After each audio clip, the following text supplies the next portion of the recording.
Good Tuesday morning to you, and hope you're having a good one so far. It feels like it's been a long time since the last time we've all been able to get together and get connected. You know, this word social distancing is kind of a funny thing, and in a sense, in a lot of our ways, we have really become more socially connected. I've spent more time on Facebook the last few weeks than I have in years.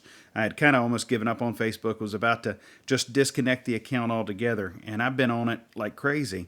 Because we as a church have become kind of a Facebook and YouTube and an online church platform in so many ways. And it's a necessary part for us to stay socially connected and spiritually connected. And it's become a necessity for our church, but it's a unique thing that this has just kind of happened almost overnight. It feels like that this necessity was there. And so really we talk about social distancing. Really what we need is physical distancing to get all this under control. But social distancing is not what we need. We need to be socially connected. We need to stay connected.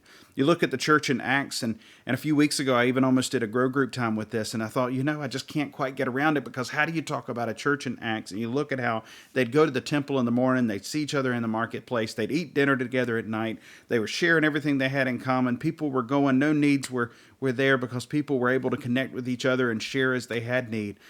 And then I think about where we are today, and I think, how can we live out the church in Acts right now at a time when we can't even talk face to face? Where when I see one of our church members in the grocery store, I have to make sure to keep 6 to 10 feet between us as we try to talk, and to not congregate, because we're not supposed to stop and have long conversations.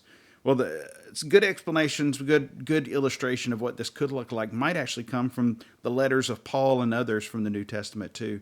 Because we don't see that churches were always together. We also see that people would do ministry alone quite often, especially those who were out on the outliners, those ones on the front lines who were doing ministry as missionaries. And Paul was one of those.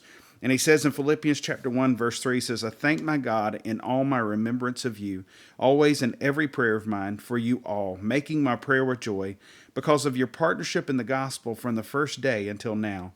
And I am sure of this, that he who began a good work in you will bring it to completion at the day of Jesus Christ. I want to give you 3 quick takeaways on this. First, you see that Paul is praying for the people in Philippi. This is a church that means so much to him, a church that he has such a great history with. They've supported him in so many ways. Even now, this letter is a thank you note to start with, but it's also a time for him to reconnect with the people that he loves and cares for so much, these brothers and sisters in the Lord. And the way he connects with them regularly is in prayer. And it's not just a token prayer. It's not just, hey, yeah, I'll be praying for you. It's not just a quick look over the prayer list, but he is remembering these people in prayer. He is connected with them in prayer. Not only that, but he also is a partner with them. He counts them as partners with him. He counts them as partners because they support him. But he also counts them as partners in the gospel because they are missionaries right there in Philippi. They don't just say, well, we support Paul and he's doing the work.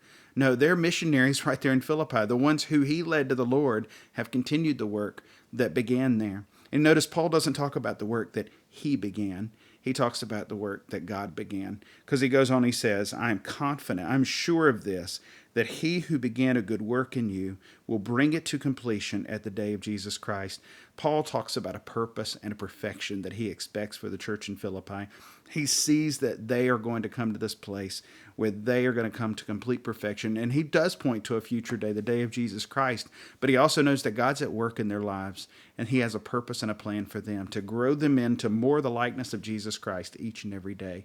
And so he's praying for them. He's praying for them that they will be encouraged in the work that they're doing. He's praying for them as his partners in the ministry and the gospel of Jesus Christ.